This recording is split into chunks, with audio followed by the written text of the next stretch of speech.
ఇంకా ఎదరెదర మాట్లాడుకోవాల్సినవి చాలా ఫంక్షన్స్ ఉంటాయి కాబట్టి ఈరోజు నిజంగా ముఖ్యంగా మాట్లాడవలసింది మా అనిల్ రావిపూడి గారి గురించి.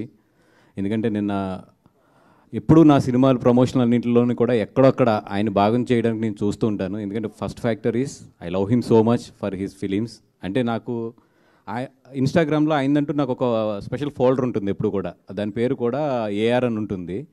ఆయన సినిమాలో క్లిప్స్ అన్నీ కూడా ఫ్రమ్ అది శ్రీదేవి క్యారెక్టర్ ఉంటుంది కదండి మన రాశి ఖన్నా గారిది, సుప్రీం దగ్గర నుంచి కూడా అన్నీ కూడా క్లిప్స్ నేను దాచుకుంటూ ఉంటాను. ఎందుకంటే those are the stress busters మాట. నాకు ఏదైనా ఫ్లైట్లో వెళ్తున్నా ఎప్పుడైనా వెళ్తున్నా కాబట్టి చూసుకుని తెగ నవ్వుకుంటూ ఉంటాను.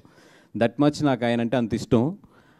ఆ ఇష్టంతో పాటు ఎందుకు నా సినిమాలన్నింటిలోనే కూడా చిన్న ఫంక్షన్ ఏదో ఒక ఎక్కడక్కడ ఆయన తీసుకురావడానికి నేను ట్రై చేస్తానంటే ద పాజిటివ్ పర్సన్. అంటే అన్ని సినిమాలు బాగుండాలి, అందరూ బాగుండాలని కోరుకునే మొదటి వ్యక్తి నాకు తెలిసి ఇండస్ట్రీలోని.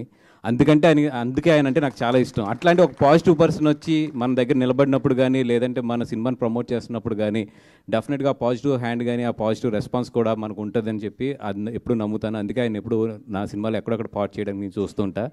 ఆయన పాజిటివ్నెస్సే ఆయనకి ఇంత సక్సెస్ కానీ, మన థియేటర్లో ఆయన సినిమా చూస్తుంటే మన అందరిలోనూ ఒక హ్యాపీనెస్ ఉంటుంది. థియేటర్ బయటికి వెళ్తున్నప్పుడు చూసారా, అదేంటంటే అది జస్ట్ అనిల్ రావిపూడి గారి యొక్క ఆరా.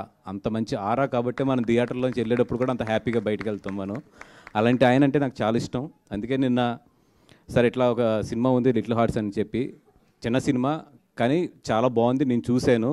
నాకు తెలుసు మీరు చాలా బిజీగా ఉన్నారు అండ్ టీజర్ రిలీజ్ మిమ్మల్ని ఎలా పిలవాలి ఏంటి అని ఆలోచిస్తున్నా. అంటే ఏం పర్లేదు భాస్కర్, నేను వస్తాను 10 అన్నారు. Thank you so much Anil గారు, థ్యాంక్ యూ సో మచ్.